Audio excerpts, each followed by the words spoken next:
CAF está constituido por personas que trabajan en el conocimiento de sí mismas y en la búsqueda de la libertad interior que entrega la expansión de la conciencia.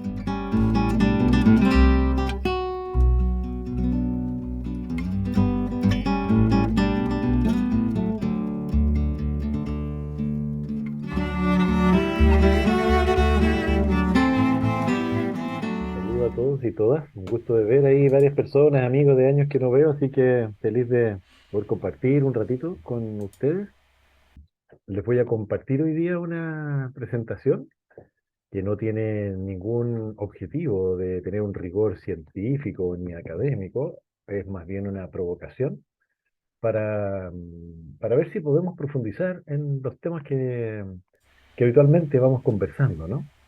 En este caso particular, vamos a comentar un poco sobre la renuncia, que es una idea fundamental dentro de CAF. Vamos a comentar sobre la complejidad que tiene que ver con nuestro actual habitar sobre este planeta como humanidad completa. Y vamos a hablar también sobre lo regenerativo, que son líneas de pensamiento que van un poco en la frontera, ¿no? Abriendo nuevos espacios. Porque me parece que reúnen elementos que nos permiten comprenderlas mejor. Ambos, o sea, todos los conceptos que voy a compartir no son habituales, no son conceptos que se hablen todos los días, son más bien conceptos reflexivos que vienen del ámbito de las ciencias sociales, de las ciencias biológicas y del estudio espiritual del ser humano, pero me parece que cuando se ponen juntos hacen un sentido especial que puede ayudar a comprender. Yo vivo en Chile, soy chileno, tengo 3 hijos, estoy casado y comparto eh, en el camino espiritual nuestro en CAF hace ya más de 30 años y muy feliz de poder compartir esto, ¿no? Que surge desde el trabajo espiritual y desde el trabajo cotidiano. Así que eso es lo que voy a compartir con ustedes. Bueno, hoy día, tal como les comentaba, vamos a hablar de 3 conceptos, de 3 elementos de estudio, como son la renuncia, la complejidad y la regeneración. Y vamos a partir por la complejidad, porque nos da un contexto histórico y nos muestra un poco para tratar de entender cómo estamos, en qué estamos viviendo en realidad. Porque a veces nos movemos por el mundo sin hacernos preguntas básicas sobre, en realidad, cómo son los modelos de organización y, en realidad, si es que el planeta ha cambiado. ¿Por qué hoy día nos sentimos de una manera diferente que hace 10, 20 o 30 años atrás?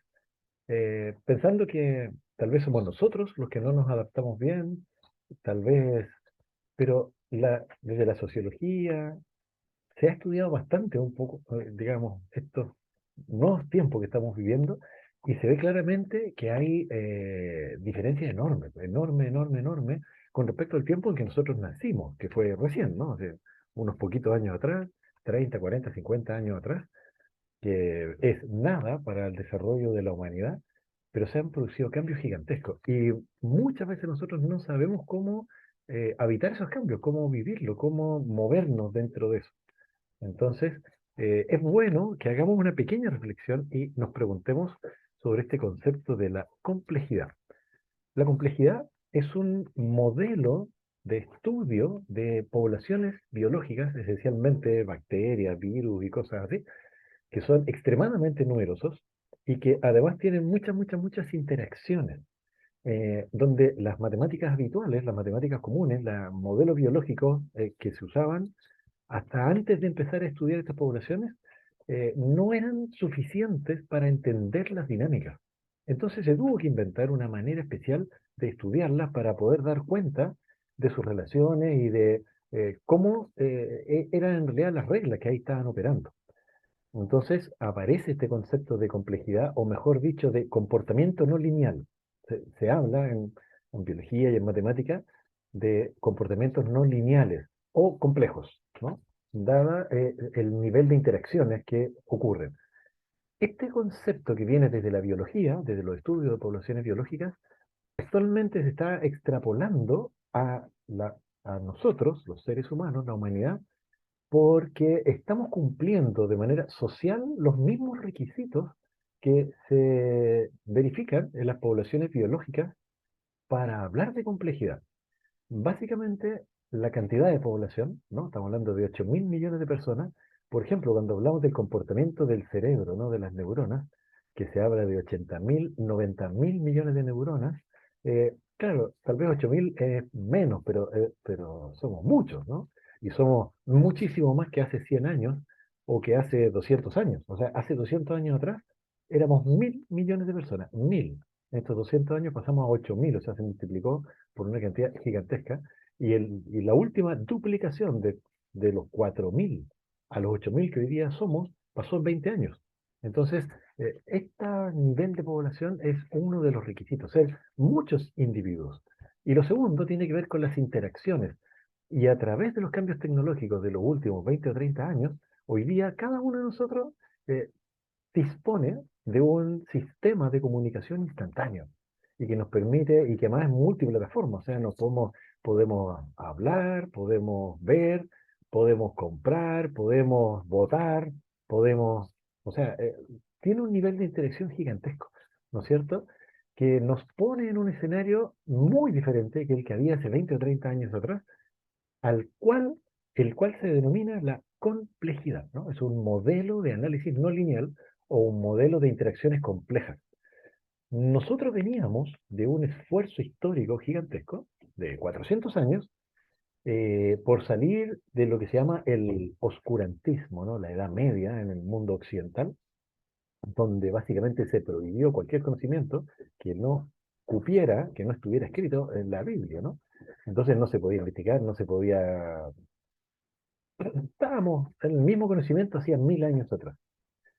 Todo ese proceso cambia, ¿no? A partir del siglo XIII, XIV, y empieza a florecer de nuevo la ciencia, el conocimiento, y en el siglo XVII y XVIII, a través de lo que se llama el mecanicismo o el racionalismo, hubo un desarrollo científico gigantesco, gigantesco, ¿no? Yo pongo aquí algunos personajes célebres, pero que tuvieron por efecto un avance tecnológico y de cómo era la sociedad, qué elementos teníamos nosotros disponibles para modelar el medio ambiente en el cual nosotros nos movemos, porque nosotros tenemos la característica como especie que nosotros cambiamos el medio. Los demás viven en el medio tal como está, se suben a los árboles, se meten debajo de las raíces, se esconden entre medio de las piedras. Nosotros hacemos algo diferente que cambiamos, ¿no es cierto? Pero esa capacidad de cambiar está supeditada a nuestro conocimiento científico, tecnológico y la capacidad de utilizar los materiales, las materias primas. Y eso, gracias al desarrollo de la ciencia que surge luego del racionalismo, se multiplica infinitamente, ¿no? Y cambiamos el mundo, literalmente, ¿no? O sea, pasamos de un mundo construido con piedras, con madera, eh, a un mundo completamente metálico, completamente con nuevos materiales y nuevas interacciones, brutal. Y eso se transformó muy rápidamente, en 100 años, en un mundo ya completamente desconocido, o sea, en que no entendemos lo que está pasando, o sea, lo ocupamos, lo vivimos, pero nos supera, o sea, muy poco de nosotros puede explicar los elementos tecnológicos que ocupamos, o sea, desde cómo se hace una llave para abrir la puerta de la casa, a un celular, no sé, una estación espacial, un satélite que está, o sea, son cosas incomprensibles, pero que las usamos permanentemente. Vivimos en este mundo complejo, nos movemos ahí ya, es parte de nuestra realidad.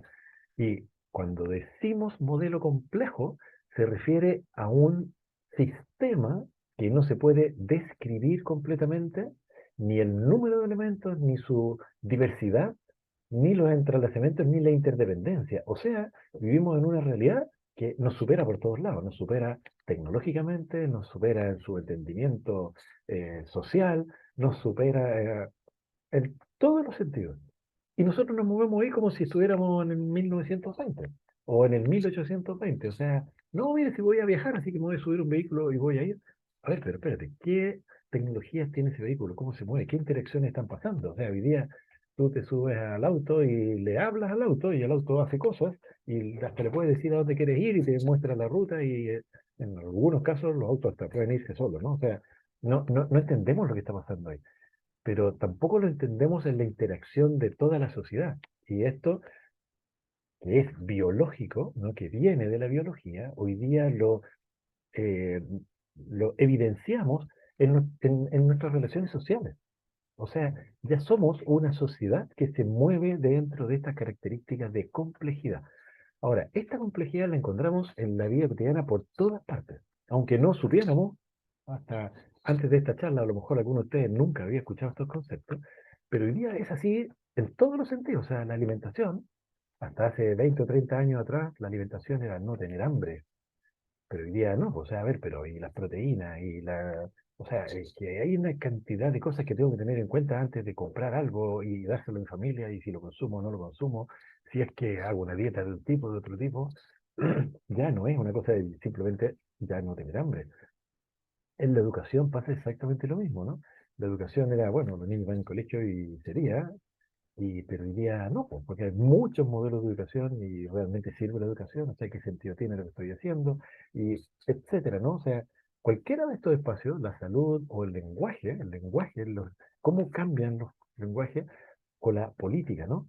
Entonces, cuando tomamos conciencia de esto, nos vemos cómo pasamos de un mundo rígido, de un mundo estable, de un mundo definido que yo sabía cómo era y cómo se movía, lo que se llama un mundo sólido, pasamos a un nuevo escenario que es un mundo líquido.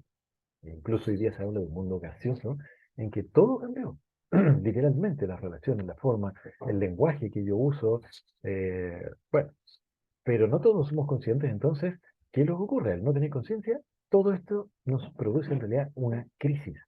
Se nos presenta como una amenaza, como algo que no sabemos movernos adentro de este mundo, entonces nos movemos hacia reacciones extremas, ¿no es cierto? Pero es porque no tenemos conciencia de esto que está pasando. Porque esto que yo estoy describiendo en un sentido negativo, pero también tiene un sentido muy positivo. Por algo existe en la naturaleza estos modelos complejos. En la naturaleza, nada está realmente en equilibrio, ¿no? Sino que está siempre, siempre, siempre transformándose. Pero estos modelos de comportamiento complejo son en realidad los que permiten el cambio, la transformación. Puede haber un cambio en el ecosistema que amenaza a todos los seres vivos de ahí, pero como tienen esta posibilidad de cambiar, como es una organización compleja, van generando nuevos tipos de respuestas. O sea, la evolución, literalmente, ¿no? Cuando hay un nuevo elemento dentro de todo el ecosistema, se puede producir el cambio que permite salvar a una especie completa, por ejemplo, ¿no? O a todo un ecosistema.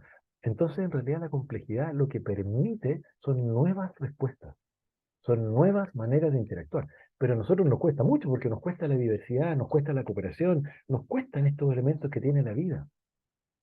Pero son en realidad herramientas de innovación, ¿no? Son posibilidades. Por algo está presente en el modelo de la vida. El otro concepto que quisiera hablar y relacionar con esto es la renuncia. La renuncia es un concepto muy importante en CAF, como ya Aldo lo describió, yo también un poco hice una pequeña introducción, y es un concepto no conocido, no es habitual el significado que le damos nosotros cuando conversamos de esto en CAF. Voy a sacar solamente dos líneas, porque la renuncia es un concepto bastante complejo, ¿no? Se habla que es una ley de la vida, pero tiene que ver esencialmente con dejar lo que yo no soy. Dejar lo que yo no soy. A medida que crecemos, que nos vamos educando, que estoy en una familia, en esa familia hay un lenguaje, una creencia, una cultura política, una cultura religiosa, hay muchos elementos que están en esa familia que yo voy a tomar, ¿no es cierto? Y que los voy a tomar como propios. Voy a decir, chuta, son mis ideas, son mis conceptos, son mis creencias. Pero en realidad, si uno se pone a estudiar esas creencias, el 95% son cosas que en realidad no son mías, yo las tomé. Y tal vez nunca me las he cuestionado, simplemente están presentes. Bueno, la renuncia es un trabajo interior que nos llama a preguntarnos, ¿realmente son mías? Y sobre todo, pero principalmente, ¿me sirven? ¿Tienen sentido en este momento para mí? A lo mejor las tomé cuando tenía 5 años y en ese momento tenía esa idea y esa capacidad y ese conocimiento, pero hoy día eso ya no me sirve, es diferente y tengo que ponerla en mi nuevo contexto. Entonces, un ejercicio que nosotros hacemos es tomar las ideas y afirmarla con alfileres. O sea, está bien, es mi idea, hoy día la tengo, pero no la quiero pegar así con un pegamento rígido. O sea, tal vez puedo cambiarla, ¿no? Tal vez puedo tomar una nueva idea, transformar y evolucionar también, ¿no? Evolucionar en mis ideas, en mi comprensión. Para eso se hace un trabajo muy intenso que nosotros llamamos de desenvolvimiento. Desenvolvimiento espiritual es el concepto, ¿no? Que uno escucha desde que ingresa acá, y que básicamente se trata de ir sacando las capas, como las capas de una cebolla, todas esas capas de comprensión, de conocimiento, de ideas, de prejuicios, bueno, todos esos elementos que a lo mejor no son míos y que sobre todo que a lo mejor no me sirven, que a lo mejor están de más. Yo podría cambiarlos, podría moverlos, ¿no es cierto? Entonces, en vez de estar trabajando en ideas que no son mías, empezar a trabajar en mi propio huerto, entrar en lo que yo de verdad soy. Pero eso es un trabajo muy fuerte, ¿no? Requiere, de hecho, es un trabajo que toma toda la vida. Cuando hablamos de regeneración, estamos hablando de un movimiento de la ciencia que se refiere, digamos, que nace de la constatación de la pérdida de las capacidades regenerativas de los ecosistemas por la acción humana, ¿no? O sea, hoy día la Tierra hablamos de erosión, degradación, desertificación, cambio climático, y cada una de estas acciones lo que van haciendo sobre los territorios del planeta es que pierden la capacidad de regeneración que es innata del planeta. Entonces, la pregunta es, ¿cómo es posible que la vida sea la responsable de crear y mantener las condiciones para que la vida pueda seguir existiendo? ¿No? Parece una pregunta así como que se da vuelta sobre sí misma, pero cuando uno estudia cómo funciona la vida y uno mira cómo se mantienen los sistemas naturales crean las condiciones para crear más vida permanentemente y lo hacen a través de un modelo de interacción que es cooperativo, que es diverso, que es interdependiente, que funciona con máxima eficiencia y sin residuos, ¿no? En ciclos circulares de retroalimentación, interdependencia y cooperación para mantener la vida funcionando, pero no solo mantener la vida funcionando, sino que la segunda pregunta sobre la regeneración es, ¿cómo es que se generan los patrones y los procesos que logran manifestarse siempre en un aumento de la calidad y cantidad de la vida consolidada, un aumento de la complejidad y un aumento de la energía disponible? O sea, la vida no solamente crea las condiciones de crear más vida, de mantener la vida.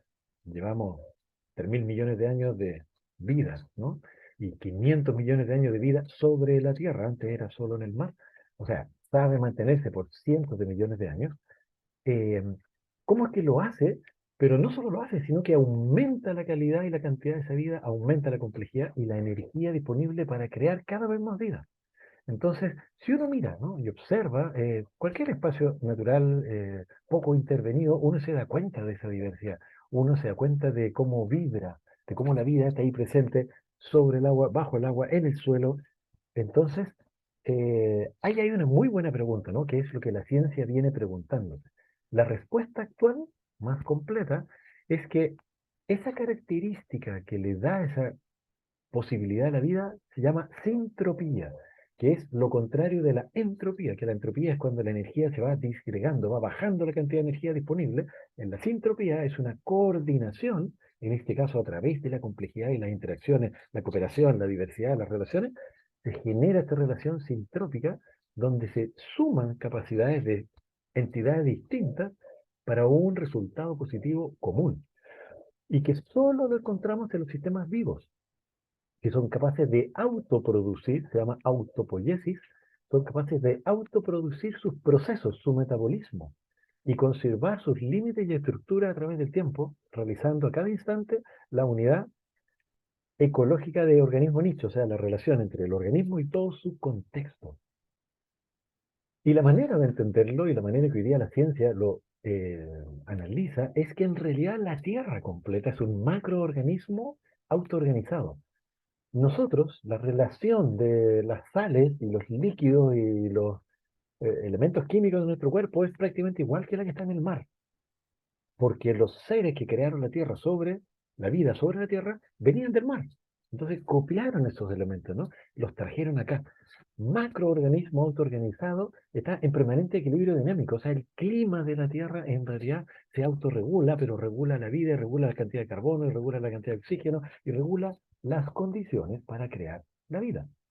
Y desde el punto de vista energético, funciona desde el Sol como la fuente de energía primaria, que es la fuente de energía para todo. El Sol mueve los vientos, el Sol alimenta las plantas, el Sol crea la lluvia a través de la evaporación, el Sol, ¿no? Como base.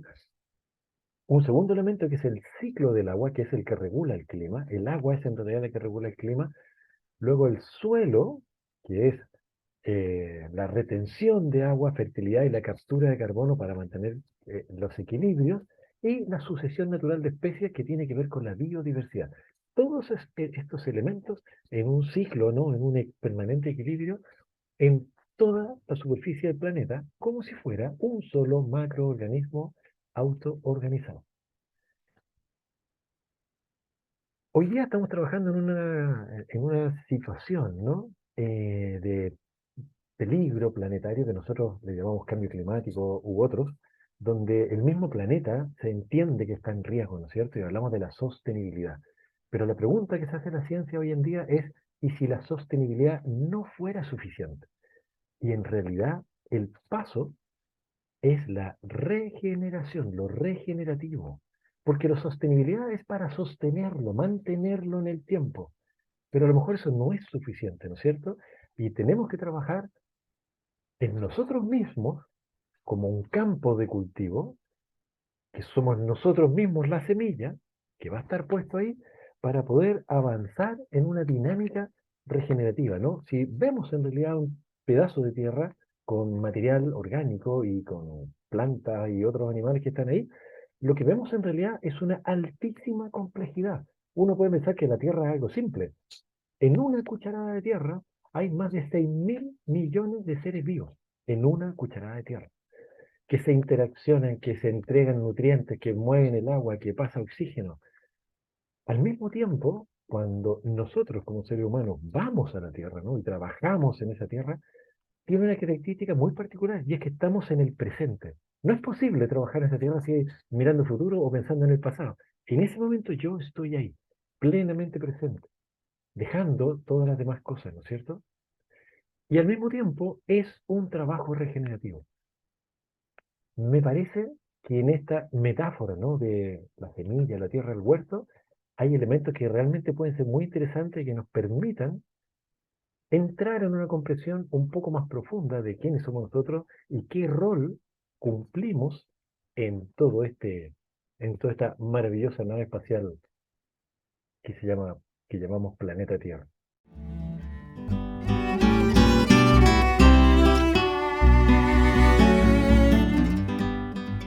Yo sí quisiera preguntarte la relación de la vida con la renuncia como tal. ¿Cómo relacionarías entonces lo que acabaste de decir con la vida de renuncia? Tal como les dije al principio, esto es una provocación para que lo conversemos. Yo no creo tener esa respuesta que tú estás pidiendo, pero creo que conversando podríamos profundizar y tratar de entender esto, ¿no? Pues es que lo que a mí me parece también es que la renuncia es darnos cuenta de todo con lo que nos identificamos, pero que realmente no nos pertenece porque no nos es propio. Son sistemas de creencias heredados, adquiridos, implantados, además que pueden servir en un momento dado, pero como la vida es dinámica y como uno es cambiante y el devenir es la ley de la vida y de la naturaleza, lo que en un momento dado tuvo todo un sentido, pues con el tiempo se puede volver obsoleto. Digamos, por ahí es que yo veo esa necesidad de que uno se dé cuenta de eso para uno mismo soltar, porque la inercia no digamos, el colectivo no lo va a uno a invitar a soltar, aquello en donde uno está cómodo. Esas zonas cómodas, pues más bien tendemos es a acomodarnos ahí. Entonces se requiere que haya individuos que tengan como la fuerza de cuestionar hasta dónde lo que me sirvió en un momento dado, canoa que me sirvió para cruzar un río, pues es muy buena y le agradezco el servicio, pero sería una locura seguirla cargando monte arriba porque se cruza el río y se le deja ahí a quien la pueda necesitar y hay que seguir sin ella. Sirvió hasta un punto. Entonces no sé hasta dónde también la biología y la vida tiene esa capacidad de regularse y autogenerarse y renunciar a lo que sirvió pero que ya no sirve. Yo lo vería como por ahí, no sé. Mucho. Yo tengo como dos aspectos. Uno es tal vez hacer un comentario muy literal de los tres términos que expusiste: la complejidad, la renuncia y la regeneración. Digamos que teóricamente la renuncia, cuando actúa, nos abre un campo de regeneración de nuestro estado de conciencia. Y en el caso de la complejidad, me parece, por lo menos a nivel de la mente o de los contenidos de la mente y de la conciencia, como que la renuncia va en el otro sentido. Al quitar esas capas que decías de la cebolla, va en el sentido de la simplificación.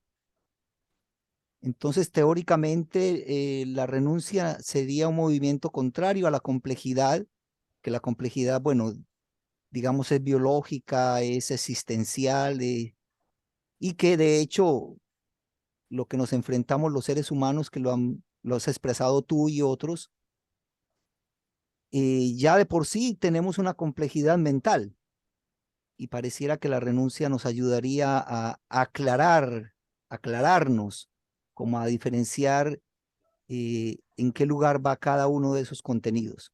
Bueno, ese era el comentario primero. Y la segunda parte es más bien una pregunta, porque yo no tenía información de la sintropía. ¿En qué momento nace ese concepto? O sea, ¿qué tan reciente es? Hay un instituto, mira, puedo buscar el dato, que se dedica a estudiar este tema específico, ¿no? Me parece que está en Estados Unidos. En general estos conceptos son del siglo pasado, ¿no? Son del siglo pasado, no son tanto la entropía como la sintropía. No sabría exactamente el origen, ¿no? El tiempo, pero el trabajo de la sintropía asociado al estudio de la biología y de los modelos no lineales debe tener unos 40 años, yo me imagino, no es algo tan reciente. No sé, su eclosión social, por decirlo de alguna manera, cuando se empieza a usar ampliamente en distintos contextos, porque parte en un contexto muy específico y de ahí surge, ¿no? Se amplía, se agranda y empieza a tener un uso más social al nivel de que lo podemos tener una conversación como esta, que ninguno de nosotros es un experto en esta temática. Yo no lo soy, yo estudio, analizo, digamos, me voy encontrando con estos conceptos, pero ya lo podemos hablar acá, ¿no? Así de socializados, pero unos 40 años aproximadamente. Yo personalmente lo vi, lo recuerdo de la época en que yo estaba estudiando en la universidad, unos 30 años atrás. Recuerdo haberlo visto, haber escuchado, haber leído cosas en ese tiempo, pero hoy día sale de ahí y yo, por ejemplo, existe lo que se llama la agricultura sintrópica, que es un modelo agrícola, que es un modelo que lo que busca es replicar la manera en que la naturaleza, cuando la naturaleza reconquista un territorio, digamos un territorio que estuvo desértico y que, digamos, el bosque va avanzando y va recuperando territorio, tiene una cierta sucesión de tamaños de plantas. Primero salen las más chiquititas, después las intermedias, después las grandes, unas dan estructura, otras dan sombra, otras retienen el agua. Entonces hay como una dinámica. Entonces ellos estudian esta dinámica y dicen, hagamos lo mismo para recuperar un territorio. Entonces a ese modelo, que le llaman sucesional, le llaman agricultura sintrópica. Y eso es un modelo creado en Brasil hace unos 30 años atrás aproximadamente, por un señor europeo que se llama Ernst Götz, y que le puso ese nombre. Le dijo, esto es una agricultura sintrópica, porque estamos en realidad sumando las capacidades de todos los actores, generando un nuevo orden, ¿no? Generando una cantidad de energía disponible mayor que la que había originalmente. Porque eso es el desafío, ¿no? Ese es el desafío que nosotros vamos, que tenemos, que no se disperse la energía y que cada vez sea más baja y que haya menos energía disponible. Todo lo contrario, queremos tener más energía, más agua, más diversidad, más cantidad de vida, que permita un mejor escenario por si viniera algún problema, ¿no? Entonces, en ese sentido, la naturaleza tiene esa dinámica. Entonces, a ese concepto de sintropía se le aplican en distintos ámbitos científicos. Ahora, quería también aprovechar de hacer un comentario de algunas otras aportaciones que han hecho, que es súper interesante, los elementos que van poniendo sobre la mesa, pero no hay que poner así como sinónimo, en este caso, la complejidad y lo complicado. No es que sea más complicado, en realidad el concepto de complejidad puede confundir un poco, en realidad la manera de estudiarlo es no lineal, ¿no? O sea, existen relaciones que son lineales, o sea, a un aumento de esto viene un aumento del otro, si esto se achica, esto otro también, o sea, hay relaciones que se llaman lineales y hay otras que se llaman no lineales, como del ejemplo más concreto nosotros lo tuvimos, digamos, es como cuando se habla del efecto mariposa, ¿no? Una acción muy pequeñita en un lugar del planeta, en un rincón, puede desencadenar un efecto macroscópico, ¿no es cierto? Gigantesco, inesperado. Y eso deviene de que en realidad cuando se habla de comportamientos no lineales, aparece algo que es muy curioso, muy peculiar, y que es una característica de los modelos complejos, que es lo que se llaman las propiedades emergentes. Una población que es pequeña y que tiene poca interacción, tiene una serie de propiedades como población. Pero si esa población crece, aumenta y aumenta la densidad de las interacciones, aparecen nuevas propiedades que antes no estaban. Entonces, si yo disminuyo en un nivel de complejidad, todas esas propiedades desaparecen y vuelven a ser una población más lineal como eran originalmente. Pero al complejizarse las relaciones y las interacciones, pero para eso se requiere también cantidad de individuos interactuando, aparecen estas propiedades. Y a medida que van creciendo, en realidad van acumulando capacidades y enriqueciendo las posibilidades. Porque en realidad lo que está pasando con esas propiedades emergentes son en realidad nuevas respuestas, ¿no? Tiene que ver con la evolución. Entonces, nosotros, y me gusta mucho el comentario que tú haces, Juan Carlos, de la simplicidad de la renuncia, es verdad lo que tú dices, o sea, aparentemente es más simple, pero el mundo interior es mucho más rico. Cuando tenía muchas capas, yo aceptaba una parte de la realidad de este porte. O sea, ¿qué es real? ¿Qué es válido para mí? Esto, lo que cabe en mi libro, en mi manera de comprender. Pero cuando yo empiezo a sacar esas ideas, que en realidad no son ideas mías, pero que me constreñían, me apretaban, el espacio empieza a crecer, a crecer, a crecer, a crecer. Entonces, claro, pasa eso de lo simple porque lo estás comparando con lo complejo, pero en realidad lo que ocurre es que no solo la vida es más rica, la experiencia de la vida es más rica. Porque si antes yo solo aceptaba los que son rojos y los que son verdes, todos los demás no los acepto, esa era mi vida, rojo y verde. Pero cuando yo digo, chuta, en realidad hay celeste, hay violeta, negros, blancos, la cosa se empieza a enriquecer y lo que parecía una amenaza, en realidad son elementos de la diversidad, ¿no es cierto? Que me entregan oportunidades, que me entregan capacidades de comprensión, que me entregan capacidades de compartir, ¿no es cierto? O sea, no, yo con eso no me mezclo. No, es que todos esos son no sé qué. Bueno, ahora resulta que me puedo mezclar. Y una porción de la humanidad que yo dejaba fuera, que me parecía, no, que jamás con ellos nunca, eh, en realidad respondía a ideas, ¿no? Tiene que ver con esos conceptos de poner, así que en realidad son como barreras, podríamos decir que son capas, pero en realidad son como límites, barreras, autodefensas, pero que eventualmente también son límites. Entonces, como eh, se hace en realidad más rico, Del día de hoy, ¿no? en relación en el fondo de unir como dos ámbitos que aparentemente podrían estar entreverados entre sí, digamos, ¿no? Uno es la realidad, digamos, de lo biológica de la cual tú has descrito, utilizándolo para mostrar un conjunto como de principios que hacen sostenible la vida en un escenario en el cual hoy por hoy nos encontramos todos como parte de la humanidad, como seres humanos, que está dominada en el fondo por esta complejidad que tú has situado desde el punto de vista de haber creado un mundo en donde el brujo es tocado por su propia vara, digamos, por así decirlo. Somos también de alguna manera los creadores y también de alguna manera como víctima atrasada, digamos, al fondo, para poder adaptarnos a lo que hemos modificado en nuestro ambiente.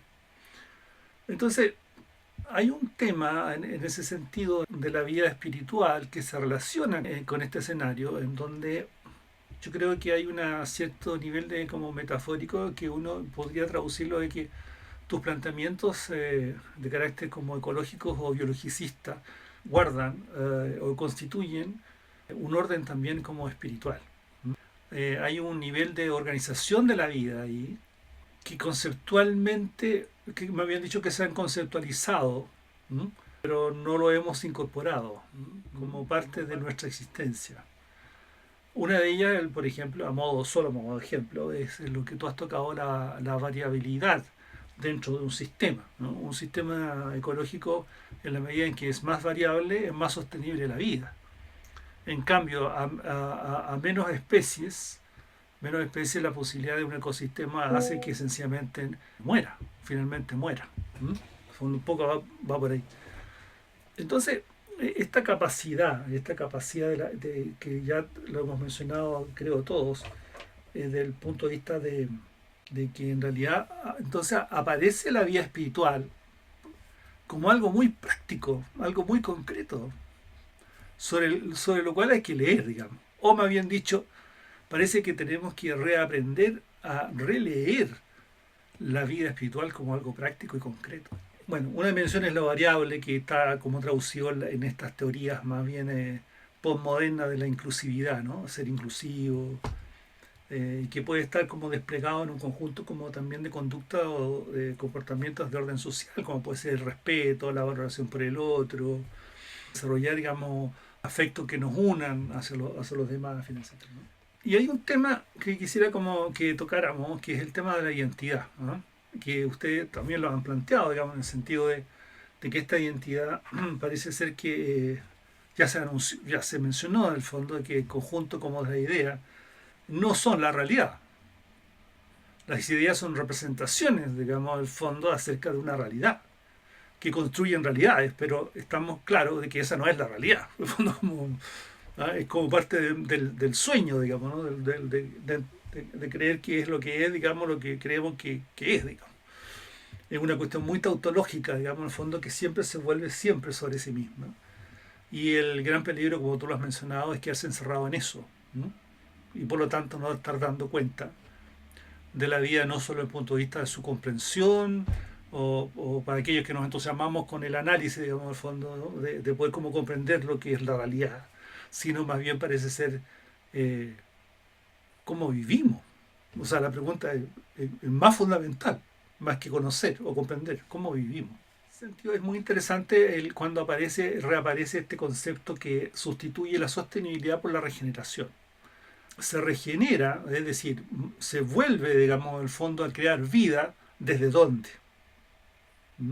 Entonces parece ser que tú estás aludiendo en ese sentido a la regeneración como poner en práctica un conjunto de no solamente comprensión, sino poner en práctica principios fundamentales que sostienen la vida del ser y de los seres en su conjunto, no solamente del ser humano.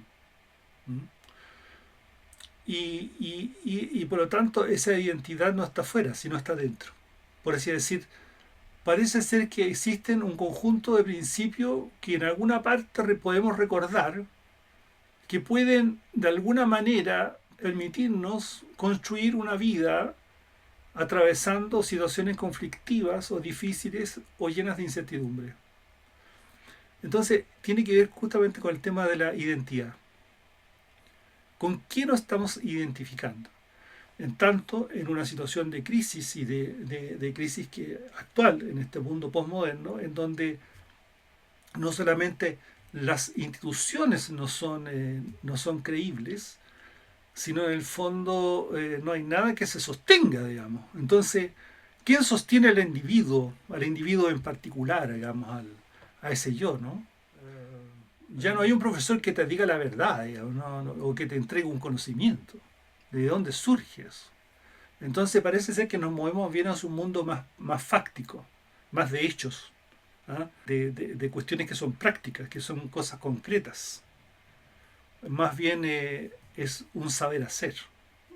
En la búsqueda de este vínculo entre lo regenerativo y la vida espiritual, ¿no? Solo como para terminar, a propósito de la identidad. En una planta, cualquier planta, cualquiera, en un sistema determinado ecológico, siendo, digamos, de que hay un conjunto como tú bien dices, como de plasticidad y de cambio que van desarrollándose, una planta puede modificar su tamaño, puede modificar la posición de sus hojas, el tamaño de las hojas, el color de las hojas, en fin. Y entonces el tema está que la planta nunca se pregunta quién es ella, digamos. Solamente cambia. Entonces va como por ahí mi disquisición en el fondo, ¿no? De que justamente esta gran cualidad nuestra, ¿no? De poder pensar, imaginar el mundo, muchas veces también es también nuestra prisión, ¿no? Hay mucho que preguntarse y mucho que trabajar. Pero lo que yo puedo hacer, que no soy científico, no soy astrónomo, no soy transformador, no soy nada de eso, pobre viejo ya, nada más, es trabajar conmigo mismo, producir esos pequeños cambios que puedo hacer en mí y en mi entorno. Eso. Estos son tres temas largos de tocar, si uno quisiera meterse en temas de regeneración, a partir de las distintas visiones, porque todos fueron dando yo fui anotando aquí algunas palabras específicas que iban usando, y la verdad que me encantó cómo se va dibujando un panorama que muestra que sí, efectivamente hay un sentido. Así que por mi parte solamente dar las gracias por la posibilidad de conversar al respecto. Deseamos dejarles cordialmente invitados a nuestro próximo encuentro y por favor no olviden de compartir e invitar a sus familiares y amigos. Tengan todos muy buenas noches y muchas gracias.